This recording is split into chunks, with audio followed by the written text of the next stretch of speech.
Bien, jóvenes, siguiendo con la clase de finanzas de corto plazo, hoy veremos otra herramienta que es fundamental para la administración del capital de trabajo, que son la planeación de las utilidades. Anteriormente habíamos visto ya dos herramientas que vienen a ser el saldo mínimo efectivo, que esto nos ayudaba a determinar la cantidad de recursos que la empresa debe mantener para financiar su ciclo financiero.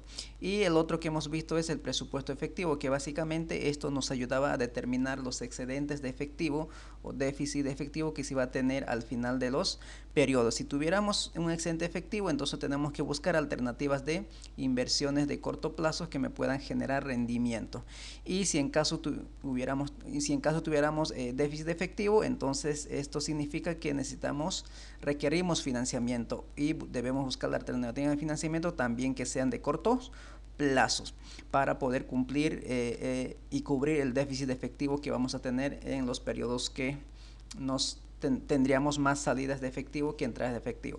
Ahora vamos a abocarnos a ver lo que es la planeación de las utilidades. Básicamente, para poder planear las utilidades tenemos que elaborar los estados financieros proyectados, y para poder elaborar los estados financieros proyectados básicamente necesito dos informaciones o dos tipos de informaciones que vienen a ser los estados financieros históricos, ¿no? Y los pronósticos de ventas del año siguiente que esperamos obtener. Y obviamente también vamos a basarnos en supuestos, ¿no? Para poder proyectar los estados financieros. Estos supuestos dependen de muchas variables del entorno. Por ejemplo, tienen que ver de las metas financieras que la empresa quiere tener, de las variables macroeconómicas en la situación que nos encontramos actualmente, el entorno en el que se encuentra la empresa, ¿no? Entonces son distintas variables que tenemos que tomar en cuenta para generar nuestros supuestos y con ello poder proyectar nuestros estados financieros. Entonces, para poder aplicar la proyección de las utilidades, que básicamente es para ello, es proyectar los estados financieros, entonces vamos a desarrollar un caso. Entonces, nuevamente no nos vamos a cansar de recomendar que antes de poder desarrollar un caso, lo primero que tenemos que hacer es leer detenidamente el caso completo para entenderlo más o menos de qué se trata y qué es lo que nos pide que desarrollemos, ¿no? Entonces, aquí tenemos el caso que viene a ser de estados financieros proyectados de la empresa Gigantes de América, ¿no? Tiene un antecedente, tiene una descripción de la situación, ¿sí? Entonces les invito a que ustedes puedan leerlo antes de poder desarrollar el caso. Entonces aquí tenemos el caso, también nos presentan los estados financieros históricos, ¿no? De 3 gestiones 2017, 2018 y 2019. Tenemos las notas a los estados financieros y los supuestos para la planificación financiera 2020. Entonces estos supuestos están generados a base de muchas variables que se debe tomar en cuenta, como es el entorno en que se envuelve, las variables macroeconómicas, hay que hacer un análisis interno y externo de la empresa, las metas financieras a las que quiere llegar la empresa, cómo ha ido evolucionando históricamente, ¿no? Entonces estos son los supuestos que nos van a ayudar a proyectar nuestros estados financieros, ¿no? Y lo más importante que aquí pide, ustedes se van a dar cuenta al momento de leer, lo más importante que nos pide es que usted es promovido como nuevo gerente financiero debido a que el anterior ha renunciado por problemas de salud. Entonces lo que la gerencia le encarga es elaborar una planificación financiera para el año 2020. Además le ha encargado informar el monto máximo de dividendos que podrán recibir los accionistas en la gestión 2020. Es decir, nos pide que determinemos cuál es el monto máximo de dividendos que se va a pagar a los accionistas en la gestión 2020, es decir, al final de la gestión 2020, ¿no? Entonces, para ello tenemos notas nuevamente y los supuestos. Entonces, una vez que ustedes lo han leído a detalle el caso, entonces lo que tenemos que hacer es vaciarlo a una hoja de cálculo. Básicamente, en conclusión, lo que les pide es proyectar los estados el estado de resultado y el balance general, es decir, los estados financieros básicos, que son estado de resultado y balance general, y por ahí también, si es que hay tiempo, lo hacemos el estado flujo de efectivo, pero nuestro objetivo es proyectar los estados de resultados y el balance general. Entonces lo primero que hacemos ahora, toda esta información, es vaciarlo a una hoja de cálculo. Entonces para ello vamos a abrir una hoja de cálculo y lo vamos a vaciar aquí toda la información. Entonces ya lo tenemos aquí vaciado toda la información. Aquí están los estados financieros históricos del estado resultado de los 3 últimos años, del 2017 al 2019, y también el balance general del 2017 al 2019. Entonces en esta hoja es lo que vamos a trabajar, y vamos a tener en otra hoja los supuestos que nos van a servir para poder proyectar el estado de resultado y el balance general para la gestión 2020. Entonces aquí tenemos los supuestos que ya le hemos ido colocando también los nombres para ir llenándole esos supuestos. Entonces vamos a empezar con el desarrollo de la proyección de los estados financieros. El primer paso para poder proyectar los estados financieros es que debemos proyectar primero el estado de resultado. ¿Por qué? Porque los rubros que contienen este estado define el nivel de actividad de la empresa hacia el futuro. Es decir, los rubros que contienen, las cuentas que contienen las ventas, el estado de resultado, entonces nos va a mostrar el nivel de actividad de la empresa, ¿no? Por ejemplo, si crecen las ventas, automáticamente crecerán los costos de ventas en relación a las ventas, porque esto tiene una relación directa. También seguramente si usted quiere sostener un nivel de crecimiento va a tener que invertir en activos fijos, porque no hay probabilidad de que las ventas crezcan y no incrementemos en inversiones en activos fijos, ¿no? Entonces, cuando las ventas incrementan, varios rubros, estos se van a ir moviendo simultáneamente. ¿Okay? Entonces, iniciemos. Entonces, empecemos con las ventas, con proyectar nuestro estado de resultado. Y el estado de resultado inicia con la proyección de las ventas, luego costo de ventas, gastos operativos, etcétera, etcétera. ¿Okay? Entonces, vámonos a los supuestos y vamos a empezar con el primer supuesto que dice para la planificación. Las ventas crecerán al promedio histórico, es decir, los ingresos crecerán al promedio histórico. Significa que las ventas van a mantener el crecimiento que ha tenido la empresa históricamente. Entonces, para poder determinar la tasa de crecimiento que ha tenido las ventas en los últimos 2 años, lo que tengo que hacerlo es calcular, es decir, hacer un simple análisis horizontal para ver el crecimiento. Entonces, ¿cómo lo hacemos eso? Entonces, vamos a irnos a los estados financieros históricos, que es del 2018, 2017, 2020, 2019. Entonces, para calcular el crecimiento en ventas para el 2018, entonces agarro las ventas del 2018 menos las ventas del 2017, divido entre las ventas del 2017, que sería nuestra base, ¿no? Entonces ahí, por ejemplo, ustedes pueden ver que las ventas en el 2018 tuvo un crecimiento del 18% con respecto al 2017. Y esa operación lo puedo replicar para el 2019 y ahí podemos ver que el crecimiento en las ventas que se ha dado en el 2019 es del 15% con relación al 2018. Entonces aquí ustedes pueden ver, por ejemplo, el crecimiento de las ventas en el último año ha caído en 3%, ¿no? Antes habíamos crecido en 18%, ahora simplemente un 15%. Y lo que vamos a utilizar ahora es el promedio para poder proyectar para nuestras ventas del 2020. Entonces agarramos promedio y sacamos un promedio de las crecimiento en ventas del 2018 y 2019. No puedo calcular la de 2017 porque necesito las ventas del 2016, que no las tenemos. Entonces el crecimiento promedio es de 16.46%. Entonces, para no trabajar con decimales, lo que yo voy a hacer es redondearlo. Si ustedes gustan, lo pueden trabajar con esos 2 decimales. ¿Okay?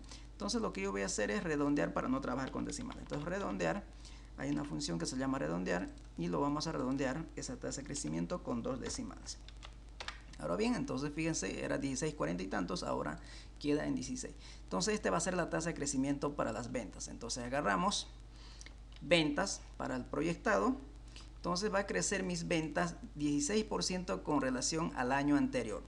Entonces agarro las ventas del año anterior, ¿no? Nuevamente colocamos igual, agarro las ventas del año anterior y eso lo hago crecer en un 16%. Entonces por 1 más el 16%.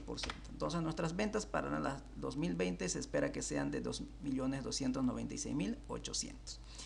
Ahora empezamos a proyectar los costos y nos vamos al caso y vemos los temas con los costos. ¿Qué es lo que pasa con los costos? Entonces dice, los costos de ventas, gastos operativos, ingresos no operacionales y las otras cuentas por pagar tienen un comportamiento estable en relación al ingreso. Es decir, costo de ventas, gastos operativos, ingresos no operacionales y las otras cuentas por pagar tienen un comportamiento estable en relación al ingreso. ¿Qué significa eso?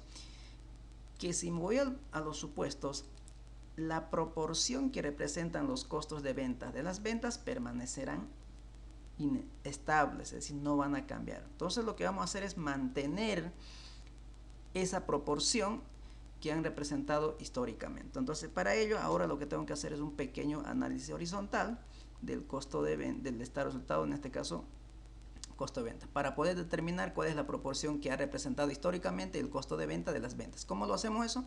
Entonces colocamos en el 2017 igual, nos vamos al de los estados financieros históricos, entonces agarro los costos de venta, que es 700.000, divido entre las ventas para determinar la proporción que representa costo de ventas de las ventas. En este caso nos dice que representó un 48% en el 2017, 52% para el 2018 y 48% para el 2019. Entonces el índice de absorción es de 48-50. Entonces fíjense, hay más o menos un comportamiento estable, a pesar que en el año 2018 hubo un incremento en 4%, ¿no? En nivel de proporción.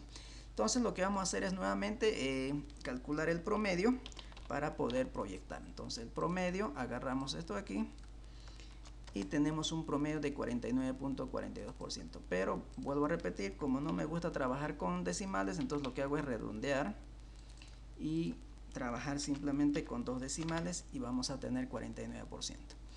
Los gastos operativos de la misma manera, sacamos la proporción que sería gastos operativos dividido entre ventas.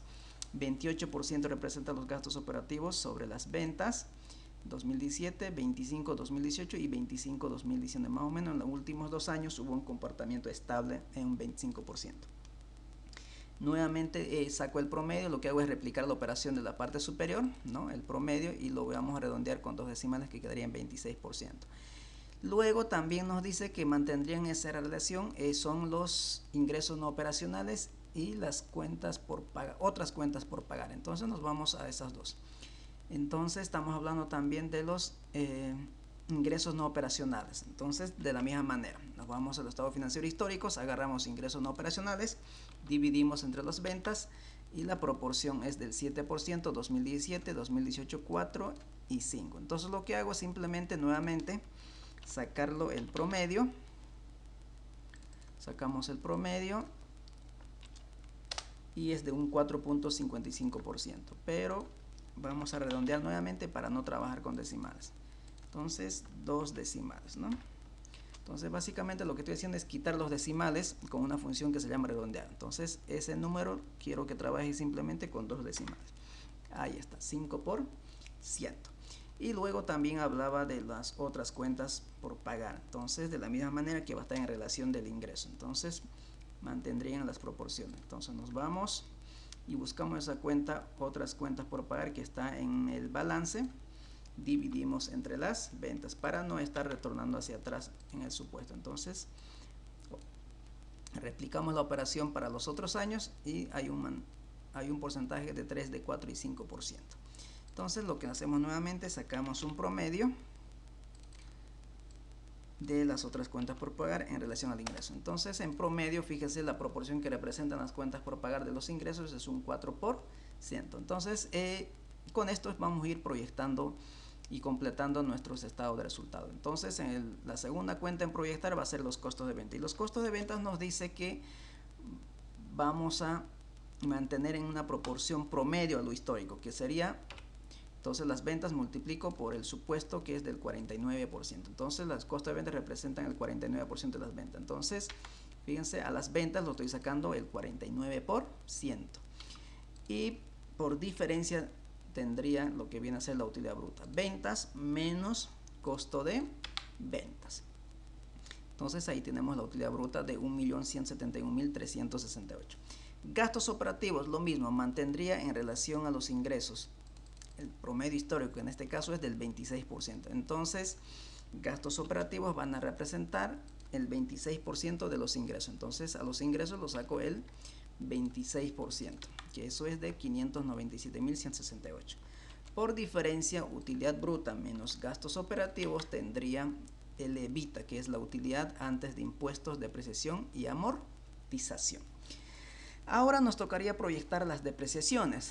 Entonces nos vamos al caso y vemos qué pasa con el tema de las depreciaciones. Entonces aquí dice, los porcentajes de depreciaciones, intereses e impuestos permanecen sin cambios. Entonces, los porcentajes de depreciación, la tasa de interés y los impuestos a las utilidades permanecerán constantes. Entonces lo que ahora tengo que hacer es calcular qué porcentaje se deprecian los activos fijos. No olvidemos que la depreciación son los desgastes que sufren los activos fijos de acuerdo al tiempo. Entonces hay varios métodos de depreciación. En este caso vamos a utilizar la línea recta, es decir, que cada año van a perder un porcentaje. Entonces para ello lo que tenemos que hacer es más o menos de cómo se maneja el tema de los activos fijos, ¿no?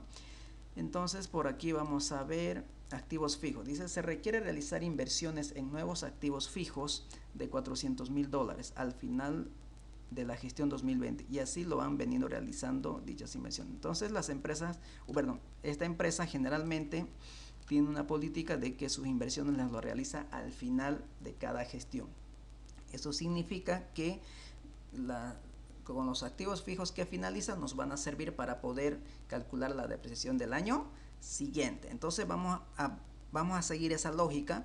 Entonces para poder calcular el porcentaje de depreciación, lo que tendría que es calcular, por ejemplo, tomar las depreciaciones del año 2018-2019 para calcular la tasa, ¿no? Entonces eso va a ser nuestro trabajito. Entonces las depreciaciones lo tenemos de la gestión 2017, 2019 y 2017. Pero como las depreciaciones se los realizan en función al activo fijo bruto inicial, que sería el final de la anterior gestión, entonces simplemente puedo calcular en este caso el porcentaje de depreciación del 2018 y 2019 y no así del 2017, porque para poder calcular el de 2017 necesitaría los activos fijos brutos del 2016, ¿no? Que serían el activo fijo bruto inicial para el 2017. Entonces lo que vamos a hacer es lo siguiente. ¿Cómo calculo el porcentaje de depreciación? Entonces el porcentaje de depreciación va a ser depreciación que está en el estado de resultado, ¿no?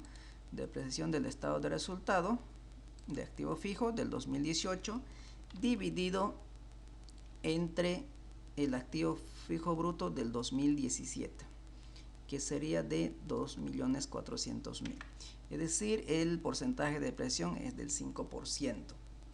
Vuelvo a repetir, estos activos fijos que me muestran en los años 2017, 2018, 2019 son a finales de gestión que nos van a servir para depreciar para la siguiente gestión. Entonces las depreciaciones que nos muestran en el estado de resultado, que son estos importes, son depreciados de los activos fijos finales de la anterior gestión, que serían los iniciales de esta gestión, ¿okay? Entonces tengan mucho cuidado en esa parte. Entonces ahí lo sacamos nuevamente el promedio para poder proyectar. En este caso el promedio mantiene en 5%, ¿no? Porque ambos son 5%. ¿Okay? Entonces vamos a mantener esa tasa. Eso es lo que dice el supuesto, ¿no?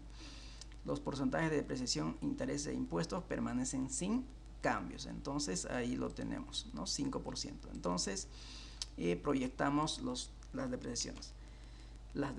Entonces nos vamos al activo fijo bruto del año 2019, porque ese activo fijo final bruto nos va a servir para calcular la depreciación del 2020, porque no olvidemos que las inversiones que se realizan son a finales de gestión, que no han sido utilizados todavía para esa gestión.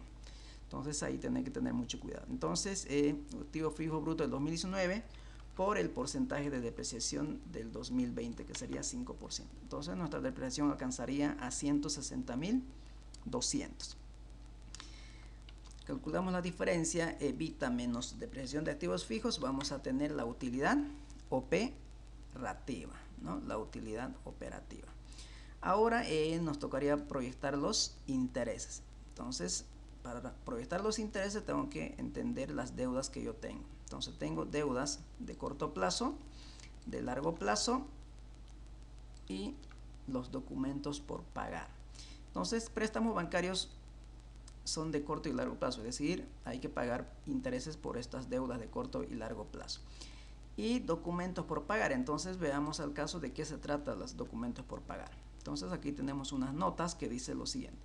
Los documentos a pagar de largo plazo corresponde a la emisión de bonos corporativos, mismos que se terminarán de cancelar de aquí a 5 años. Estos bonos pagan cupones anualmente del 6% y originalmente fueron emitidos a 10 años. Entonces aquí nos dan una tasa cupón del 6%.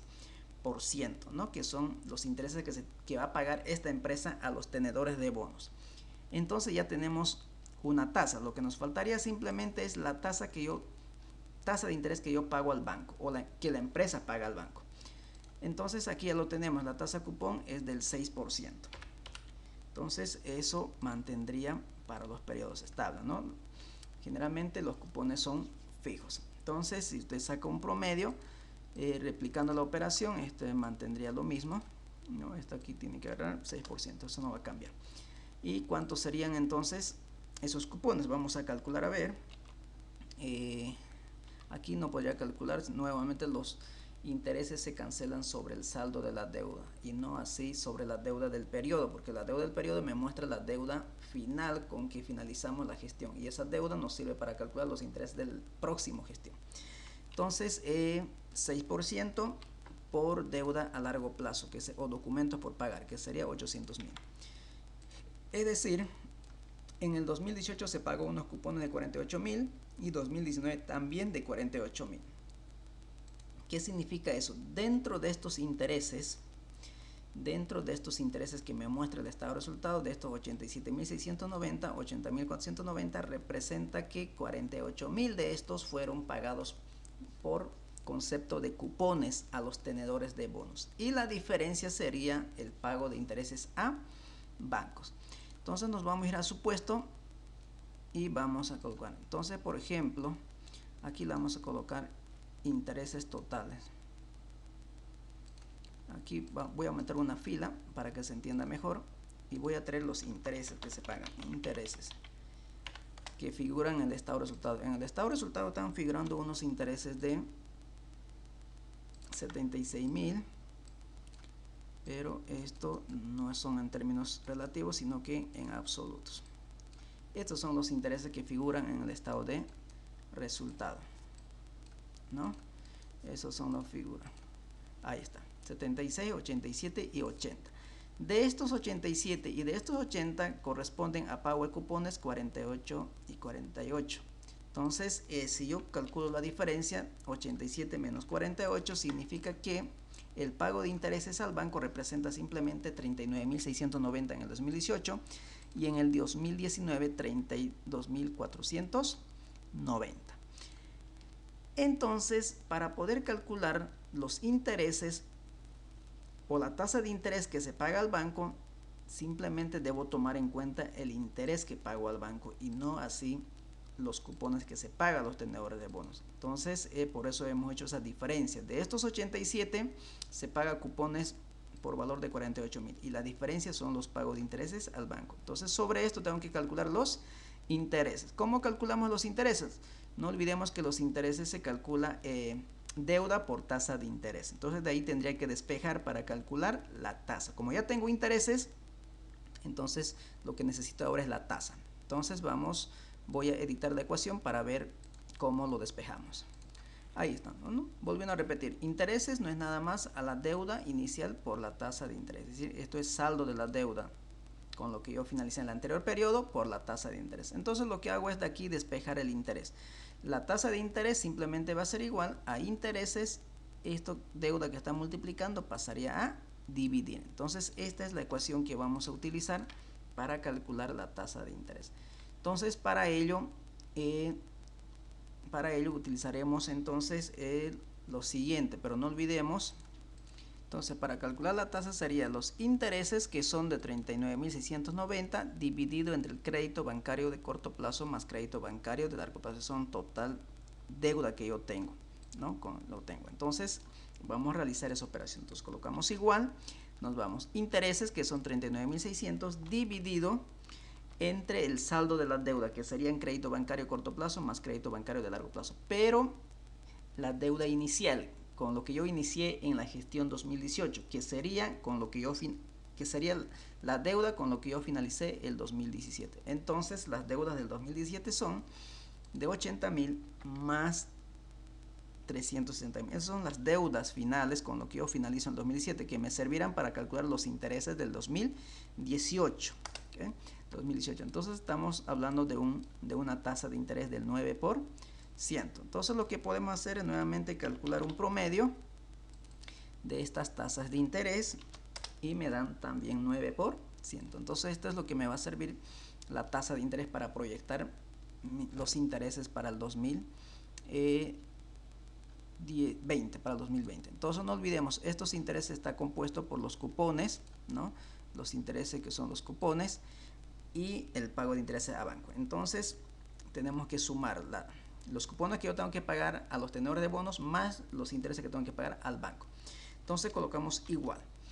Lo primero que voy a calcular es el cupón. 6% son el cupón que la empresa tiene que pagar por la emisión de bonos por el deuda o documentos a largo plazo, que sería 800.000, ¿no? Más, me voy a supuestos, los intereses que paga el banco, que es la tasa de interés 9%, multiplicado por la deuda que tiene con lo que inició en el 2020. ¿Con qué deuda va a iniciar en el 2020?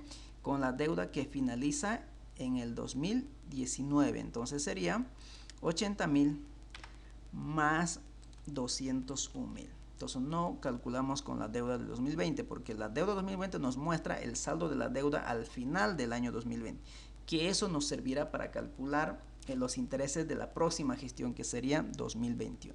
Entonces, para calcular los intereses de la gestión 2020 necesito las deudas finales del 2019, que serían las deudas iniciales del 2020, ¿no? Entonces eso lo han visto cuando ustedes elaboraban los cuadros de amortización. Entonces nuestros intereses alcanzan a 73.290. Entonces, haciendo una diferencia entre la utilidad operativa menos los intereses, tenemos la utilidad después de intereses. Si ustedes gustan, lo podemos separar. Por ejemplo, primero calculo los cupones, que son 6% de los documentos de largo plazo de 800.000, y luego los intereses que yo tengo que pagar al banco, que básicamente es del 9% por mi deuda, por las deudas de la empresa. Las deudas son 80.000 más 200.000. Entonces, si ustedes ven y hacen la sumatoria, es básicamente los intereses que nosotros tenemos, ¿no? Ahí está. Entonces, estos son los intereses que hemos calculado, si gustan, por separado. Ahí está. Entonces, también se podría obtener de esa manera por separado, ¿no? Pero nosotros lo hemos hecho en una sola operación.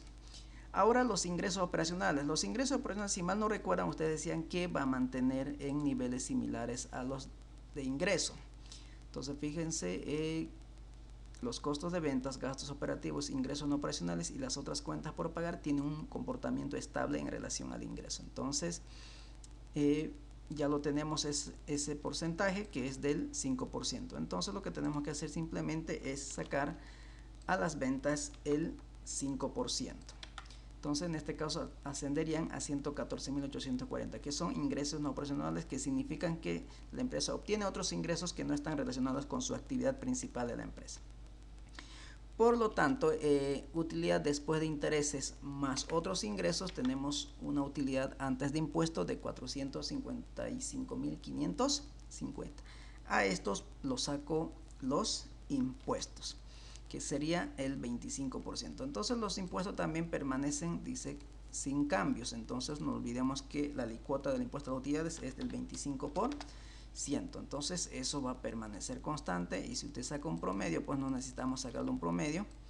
Usted ya va a poder, que va a ser 25%, ¿no?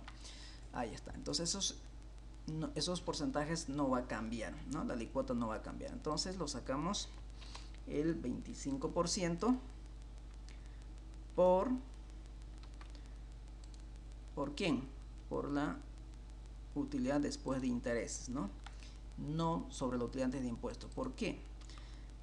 Porque tanto los ingresos no operacionales y los egresos no operacionales no son afectados por el impuesto a las utilidades, ¿no? Entonces seguramente muchos de ustedes escucharon que estos gastos no son deducibles de impuestos. ¿Por qué no son deducibles de impuestos? Porque no pertenecen a gastos por la actividad principal de la empresa, ¿okay?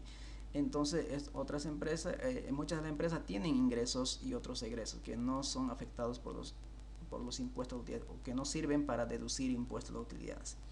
Entonces eso hay que tener mucho cuidado. Entonces por eso sacamos el 25% a la utilidad después de interés, porque estos ingresos no operacionales, y podría haber tenido también ingresos no operacionales que no serían afectados por el impuesto de utilidades. Ahora bien, finalmente vamos a tener nuestra utilidad del periodo, que sería 455.550 menos el impuesto, que es de 85.708, haciendo una utilidad del periodo de 370.373. Entonces, fíjense, ya tenemos proyectado las utilidades, es decir, en el 2019 teníamos una utilidad de 280.350, pues en el 2020 esperamos tener de 370.373, siempre y cuando estos supuestos se puedan cumplir o mínimamente se acerquen para poder determinar o obtener esta utilidad. Entonces, los supuestos que estamos utilizando deben ser tan reales que deben ser alcanzables, ¿no? Entonces, ya tenemos con esto nuestro estado de resultados. Lo que nos faltaría ahora es proyectar nuestro balance general. Entonces, el primer paso es proyectar el estado de resultados. Ahora el segundo es el balance general. Entonces vamos con la primera cuenta del balance, que vamos primero con los activos, y la primera cuenta es la cuenta del activo corriente, que viene a ser caja y banco. Entonces, ¿qué dice en tema de caja y banco? La empresa necesita mantener en caja un saldo mínimo de $250 para financiar su ciclo financiero y para cualquier contingencia que se requiera. Entonces, la empresa debe mantener un saldo mínimo en caja de, bueno, aquí lo colocamos al supuesto, de $250.000. Eso es lo que la empresa debe mantener para financiar su ciclo financiero o para cualquier contingencia que se requiera. Entonces, 250.000. Ahí está. Ahora necesitamos proyectar cuentas por cobrar, inventarios. Entonces, vamos a ver a los supuestos nuevamente. Al caso, dice, la empresa requiere cambiar sus políticas de administración de capital de trabajo. Periodo de cobro 45 días, periodo de inventario 90 días y periodo de pago de 100 días. Entonces no olvidemos que para poder realizar una planificación, primeramente se tenía que haber hecho un análisis financiero para detectar los problemas o aquellos problemas que hayan pasado desapercibidos y que recién al momento de hacer el análisis se los puedan observar. Entonces, pero aquí ya la empresa nos dan unos supuestos para poder proyectar, es decir, cuáles va a ser sus nuevas políticas de administración de capital de trabajo. Entonces dice que el plazo promedio de cobro va a ser de 45 días, inventario 90 días y el de pago de 100 días. Entonces esta información vamos y lo cargamos a nuestros supuestos. Entonces cobro 45 días, inventarios 90 y el de pago 100 días. Entonces esas son las nuevas políticas. Ahora, si ustedes gustan o quieren, lo que pueden hacer es calcular cuál ha sido el plazo promedio histórico de las cuentas por cobrar de los inventarios y de pagos. Lo pueden realizar. En este caso lo vamos a hacer, fíjense, para ver cómo ha sido el comportamiento histórico, simplemente para ver. No vamos a necesitarlo en realidad para proyectar, porque ya tenemos las políticas, ¿no? Pero lo vamos a realizar para poder ver el comportamiento que ha tenido. Entonces, como recordarán ustedes cómo calculaban en las razones de actividad o eficiencia estas rotaciones, en este caso expresados en días, plazo promedio de cobro, inventario y pago. Entonces aquí lo tenemos las ecuaciones, entonces lo que vamos a hacer es simplemente aplicarlo. Dice plazo promedio de inventario, de cobro y de pago. Estamos en de cobros, entonces dice que es cuentas por cobrar por 360 dividido entre ventas. Entonces nos vamos a los estados financieros históricos, agarramos cuentas por cobrar, 179.000 por 360 y lo dividimos entre las ventas. Y esa operación puedo replicar hacia la derecha. Para el inventario nos dice que va a ser inventario por 360 dividido costo de ventas. Entonces inventarios 172.000 por 360 dividido entre costo de ventas, ¿no? Y tenemos 88, 113 y 134. Entonces, como ustedes pueden ver, el comportamiento histórico del plazo promedio de cobro fue inestable, es decir, de 44 llegó a ser 64 en el 2018 y luego disminuyó en días el 2019. Es decir, en el 2019 la empresa demoraba en cobrar a sus clientes 51 días después de haber hecho la venta, ¿no? En el 2018 64. Entonces fíjese, hay un comportamiento inestable del plazo promedio de cobro, es decir, de las políticas de crédito. y en el 2020 esperamos corregir eso y mantener en 45. Plazo promedio de inventario, lo mismo, antes éramos mucho más eficientes, es decir, 88 días, luego 2018 aumentamos a 113 y en el 2019 ni qué decir, se incrementó a 134. Entonces aquí también hubo una mejora en la política de inventarios, mejora a 90 días, es decir, nosotros vamos a demorar en vender nuestros productos 90 días y no así como en el anterior 2019 de 134 días. Ahora tendríamos que calcular también el plazo promedio de pago, pero para el plazo promedio de pago necesitamos el valor de las compras y el valor de las compras no lo tenemos expresado ni en el estado de resultado ni en el balance general. Entonces lo que tendría que hacer es determinar el valor de las compras. ¿Y cómo lo vamos a hacer eso? No sé si ustedes recordarán, para determinar el costo de ventas, para determinar este costo de ventas, era igual al inventario inicial más las compras menos el inventario final.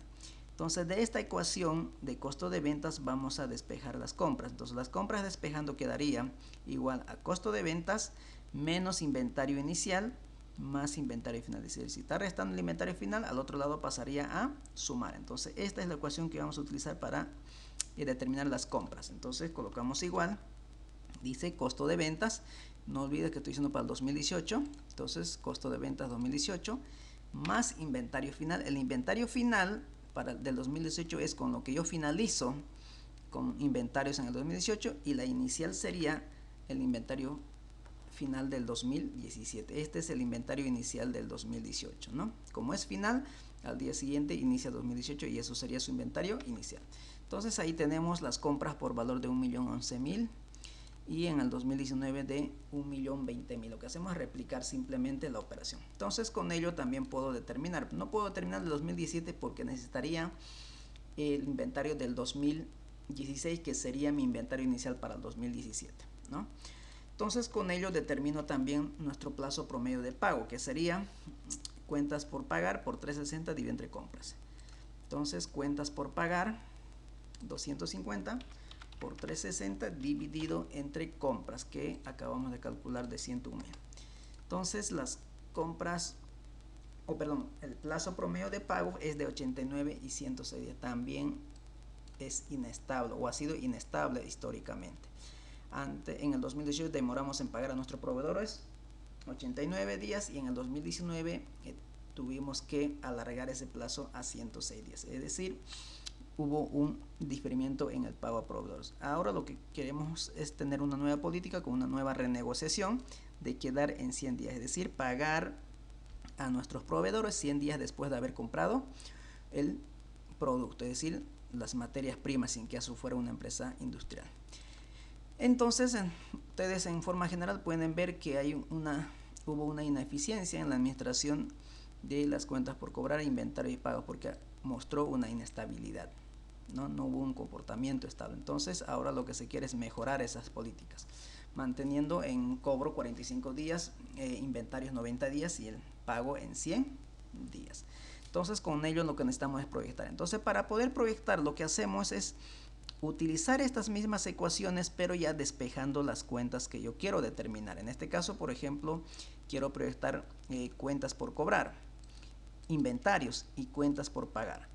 Entonces para ello lo que tengo que hacer es despejar de esta ecuación lo que es cuentas por cobrar, cuentas por pagar e inventarios, que ya lo tenemos aquí en la parte derecha ya despejados, ¿no?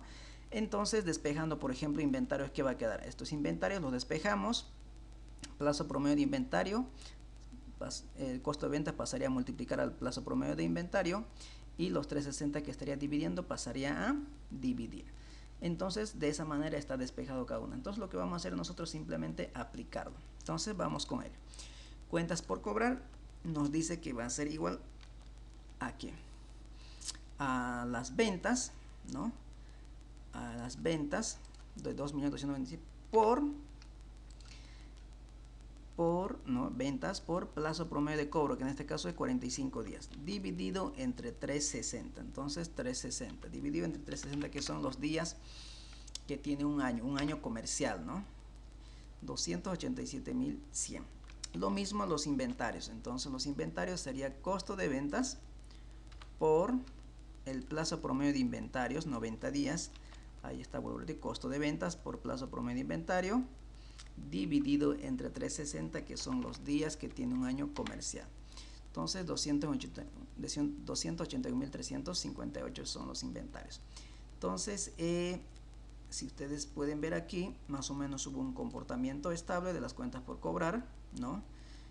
Inventarios, hubo una reducción, hubo una eficiencia en la administración de los inventarios, ¿no? Porque tener exceso de inventario significa tener recursos inmovilizados. Entonces debemos tener un inventario lo suficiente para poder cubrir a mis clientes y no tener en exageración, porque mantener inventarios en almacén tiene un costo de mantenimiento y además significa que tenemos recursos inmovilizados.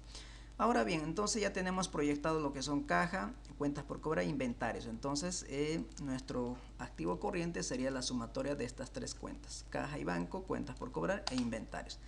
Entonces ya tenemos el activo corriente, que son los activos más líquidos de las inversiones. Ahora lo que nos tocaría es ir a proyectar nuestro activo no corriente, que está compuesto por el activo fijo y las inversiones a largo plazo. Entonces vámonos con el tema de los activos fijos. Entonces el activo fijo no es nada más el activo fijo bruto menos la depreciación acumulada, ¿no? Entonces, ¿qué pasa con los activos, con las inversiones en activos fijos? Que son las inversiones permanentes. Entonces vámonos al supuesto y vamos con activos fijos. Entonces aquí dice: se requieren realizar inversiones en nuevos activos fijos de $400,000 al final de la gestión 2020, y así lo han venido realizando. Entonces fíjese, esta inversión de 400,000 se lo realiza al final del año, es decir, al final del año 2020, que durante el año 2020 no se le ha utilizado estos activos, por lo tanto no tenían que haberse depreciado, y no solo han depreciado, lo que como ustedes han podido ver, ¿no? 400,000, que son los nuevos activos, las nuevas inversiones en activos, servirán para depreciar para la siguiente gestión, que sería 2021. Por lo tanto, entonces nuestro nuevo activo fijo bruto sería los 3.204.000 más la nueva inversión, que es de 400,000. Bueno, aquí no lo tenemos, hay que traerlo entonces. 400,000 dólares. Entonces, nuevamente, el activo fijo bruto sería los 3.204.000 más la nueva inversión, 400,000. Ahora alcanzan mi activo fijo bruto a 3.604.000, es decir, nuevas inversiones, ¿no? En 400,000 dólares. Entonces tenemos más activos fijos. Ahora bien, para determinar el activo fijo neto, si ustedes quieren, al activo fijo bruto lo tenemos que restar la depreciación. Entonces la depreciación acumulada sería la depreciación acumulada del 2019 más la depreciación de la gestión 2020, que está en el estado de resultado, que es de 160.200. Entonces la depreciación acumulada muestra los desgastes que ha tenido los activos fijos a lo largo de los periodos, a lo largo de los años. En este caso, hasta el 2019 teníamos 1.286.000, más la depreciación del 2020, ahora alcanzan a 1.446.200. Entonces volvemos a repetir, depreciación acumulada de la 2019 más la depreciación del estado de resultado, que es de 160.200. Entonces damos enter. Ahora sí estamos conscientes de determinar el activo fijo, que sería simplemente activo fijo bruto menos la depreciación acumulada, que alcanza a 2.157.800. Inversiones a largo plazo. Las inversiones a largo plazo para la gestión 2020 se tiene previsto que se incremente en $51.182, porque no se recibieron los dividendos correspondientes, sino que fueron reinvertidos en la misma. Es decir, no hubo retorno de los dividendos que le correspondía a la empresa, sino que más bien los reinvirtieron en las mismas empresas. Entonces eso significa que nuestras inversiones se incrementan. Entonces hubo un incremento de inversiones en cuanto a 51.182. Entonces 51.182. Entonces nuestras inversiones se incrementan en 51.182 comparando a la anterior gestión. Entonces anteriormente era 600.000 más los 51.180. Entonces nuestras inversiones de largo plazo ahora alcanzan a 651.182, que tenemos inversiones en otras empresas. Entonces ahora tenemos ya completada el activo no corriente, que nada más sería el activo fijo más las inversiones de largo plazo, que ahora alcanzan a 2.808.988. Y con eso tenemos nuestro activo total, que sería activo corriente más el activo no corriente, que asciende a 3.627.400. Entonces, como ustedes pueden ver, aumentó nuestras inversiones en activos, más o menos en $100.000, ¿no? Para ser exactos, básicamente un incremento en inversiones de $51.690. ¿Okay? Ahora nos tocaría proyectar el lado derecho del balance, es decir, los pasivos y patrimonios. Entonces el pasivo dentro del pasivo tenemos el pasivo corriente y no corriente, que son las obligaciones que tiene la empresa con sus acreedores.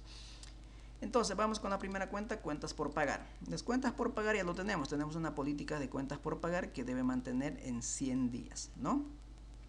Ahora necesitamos proyectar las cuentas por pagar, que sería compras por el plazo promedio de pago, que son 100 dividido entre 360. Entonces necesitamos las compras para la gestión 2020, proyectadas, las compras proyectadas. Entonces, como tenemos, vamos a utilizar la misma ecuación, pero como ya tenemos la ecuación, lo que hacemos es simplemente replicarlo hacia la derecha. ¿Qué es lo que está haciendo esto?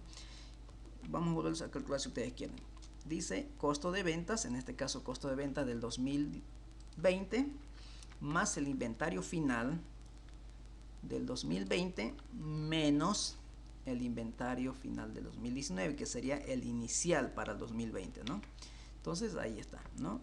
1.053.790. Entonces lo que tienen que hacer ustedes simplemente es replicarlo y ya está la operación, ¿no? Entonces con ello tengo que proyectar las cuentas por pagar, que sea compras por plazo 360. Entonces colocamos igual, nos vamos al supuesto, dice compras, ahí está, 1.053.790 por plazo promedio de pago, que son 100 días, la nueva política, dividido entre 360. Entonces ahí tenemos de 292.719. Otras cuentas por pagar. Las otras cuentas por pagar, no olvidemos que permanecían fijos en relación al ingreso. Aquí está. Las otras cuentas por pagar tienen un comportamiento estable en relación al ingreso. Entonces ya lo tenemos eso. Aquí está, 4% es el promedio. Entonces lo sacamos a las ventas, el 4%. Es decir, las otras cuentas por pagar representan 4% de las ventas, que alcanzarían a 91.872. Ahora bien,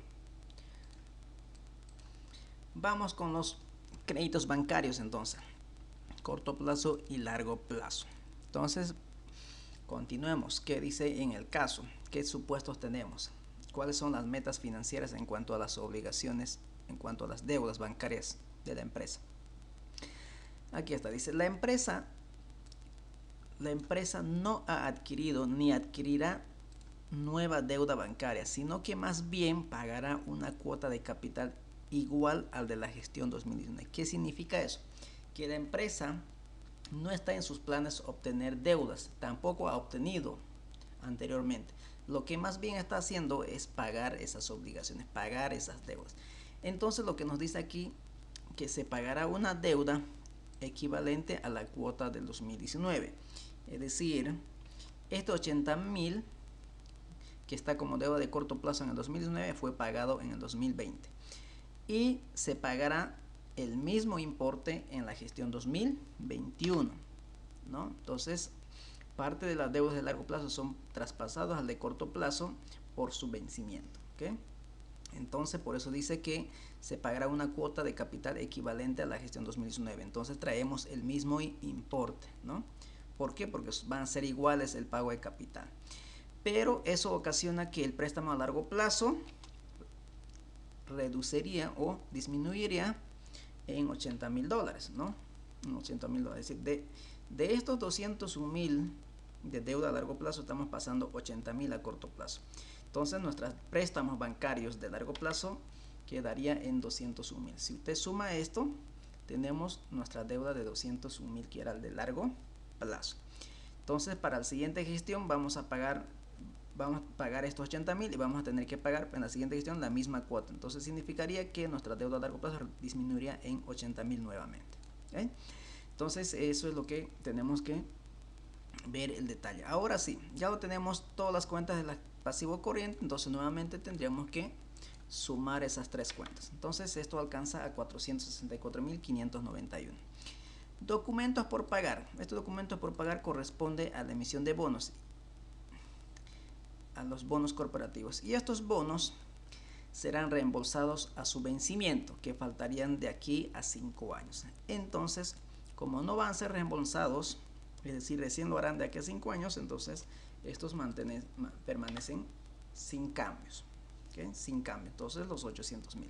Ahora ya tendríamos el importe del pasivo no corriente, que sería préstamos bancarios a largo plazo y más los documentos por pagar, que ascenderían en total a 921.000. Entonces, como ustedes pueden ver, nuestras deudas van disminuyendo porque se van pagando esas deudas, ¿no? De 479 a 464, de 1.000 a 921.000.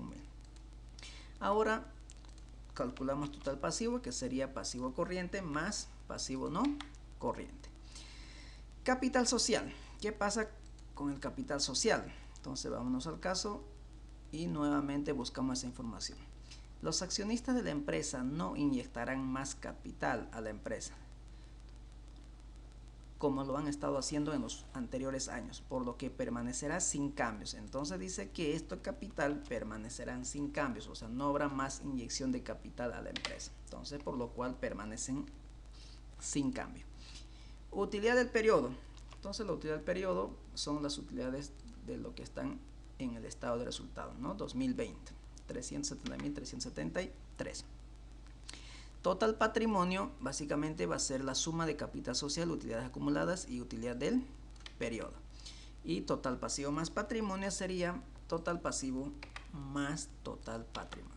Entonces, como ustedes pueden ver, no cuadra nuestra ecuación contable. Ustedes saben muy bien que por ecuación contable los activos son iguales a pasivo más patrimonio. Entonces tienen que ser iguales a esa ecuación. Entonces, como ustedes pueden ver, nuestros activos ascienden a 3.627.000 y nuestro pasivo más patrimonio a 3.075.964. Entonces no son iguales. Entonces lo que tenemos que hacer es cuadrar esta ecuación. ¿Y cómo lo vamos a cuadrar? Entonces ahí vamos a jugar con las utilidades retenidas o acumuladas. Entonces pongámoslo aquí, utilidades retenidas. Utilidades retenidas. Entonces, utilidades retenidas. Entonces, volviendo al caso, había una pregunta que lo vamos a buscar, que dice: además le ha encargado informar el monto máximo de dividendos que podrán recibir los accionistas en el 2020. Entonces, ¿cuál es el dividendo máximo que la empresa está dispuesta a pagar a los accionistas en el 2020? Muy bien, entonces nuestra cuenta para poder cuadrar nuestra ecuación contable va a ser las utilidades retenidas. Entonces, no olvidemos que por ecuación contable los activos, vuelvo a repetir, son iguales a pasivo más patrimonio. Entonces, la cuenta de activos está completo. Eso está completo. Activos está completo. Pasivo también está completo. Entonces, no hay nada que hacer. Fíjense, los activos están completos y los activos. Lo que sí no está completo es el patrimonio. Pero el patrimonio aquí es igual. Es igual al capital social más las utilidades retenidas, ¿no? Estoy colocando los iniciales, más la utilidad del periodo. Entonces, fíjese, ¿qué es lo que me falta aquí? ¿Qué cuenta faltaría? Las utilidades retenidas. Entonces, lo que tengo que hacer es despejar estas utilidades retenidas. Vamos a ver si me permite colocarlo con otro color. Ahí está. Eso es lo que necesito ahora. Entonces, lo que voy a hacer es despejar ahora la utilidad retenida. Vamos a despejar. Aquí va a ser igual. Esta utilidad retenida, todo lo que los acompaña a la utilidad retenida pasan al primer miembro. Entonces va a ser igual, utilidad retenida va a ser igual al activo menos, esto que está sumando pasa a restar, menos el pasivo, menos, nuevamente el que suma pasa a restar, capital social, menos nuevamente la utilidad del periodo. Utilidad del periodo. Entonces ahí lo tenemos despejado, la utilidad retenida. Entonces de esa manera yo calculo el importe de la utilidad retenida, que sería igual: activo 3.627.440 menos pasivo 1.385.591 menos capital social 1.320.000 menos utilidad del periodo 370.373. Entonces ustedes pueden ver aquí ya nuestra ecuación contable ahora queda cuadrado, es decir, activo es igual a total pasivo más patrimonio. Entonces ahora ya son iguales, ya cumple la ecuación contable. ¿Okay? Entonces aquí ya podemos ver que tenemos proyectado nuestro estado de resultado y balance general para la gestión 2020. Ahora bien, lo que vamos a hacer es responder a esto. Dice, le ha encargado de informar el monto máximo de dividendos que podrán recibir los accionistas. Entonces, una vez ya proyectados nuestros estados financieros básicos, que es estado de resultado y balance general, podemos responder a esta pregunta, ¿no? Entonces, vamos a colocar aquí dividendo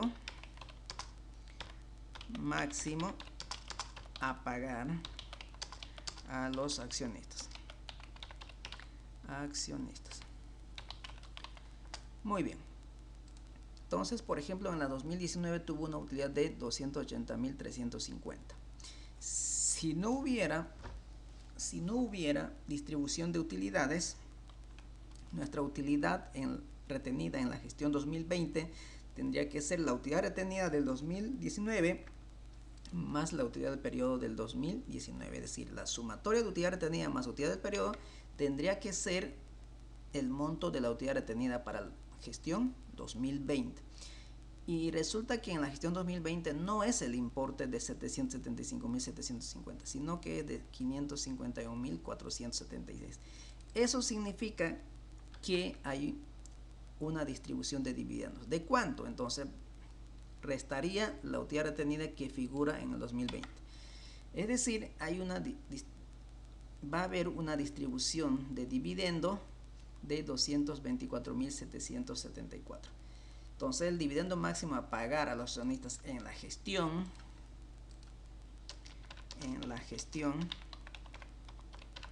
2020 es de 224.274. Este es el dividendo máximo que la empresa tendría que distribuir en el año 2020, ¿no? Entonces para eso me sirve la proyección, ¿no? Es una de las métodos. Obviamente que me sirve para otras cosas más, pero aquí ya estoy determinando anticipadamente el dividendo máximo que la empresa podrá distribuir a sus accionistas, ¿no? Entonces, si quieren, ustedes lo podemos representar en términos porcentuales. ¿Qué porcentaje se estaría distribuyendo las utilidades? Entonces, los dividendos máximos, que están en términos monetarios, lo divido entre la utilidad del periodo del 2019. Estamos hablando del 80%. Entonces, fíjese, es decir, en el 2020 se va a distribuir el 80% de las utilidades del 2019. ¿Okay? Entonces, este es el porcentaje máximo que la empresa puede distribuir como dividendos de las utilidades, ¿no? Eso es lo que hemos hecho en esta clase. Lo que hemos hecho es, volviendo a recapitular, es planificar o proyectar o planear nuestras utilidades. Entonces, hubo un incremento en nuestra utilidad, lo que significa que hay un pago de dividendos como máximo de 200, va a haber como máximo de 224.794, que corresponde al 80% de las utilidades. Entonces, estas proyecciones de los estados financieros básicamente se basan en supuestos que tiene que elaborar el gerente o el director financiero de cada empresa a base de metas financieras que la empresa busca, y también cruzar con varias informaciones que el mercado ofrece, ¿no? Como son las variables macroeconómicas, el entorno en que se encuentra, el crecimiento que ha tenido históricamente, el comportamiento histórico que ha tenido, ¿no? Etcétera.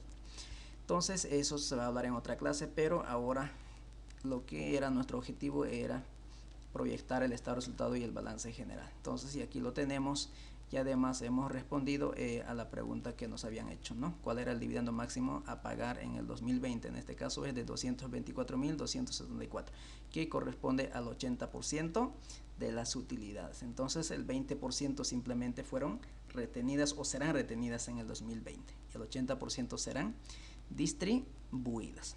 Entonces, aquí concluimos con esta clase.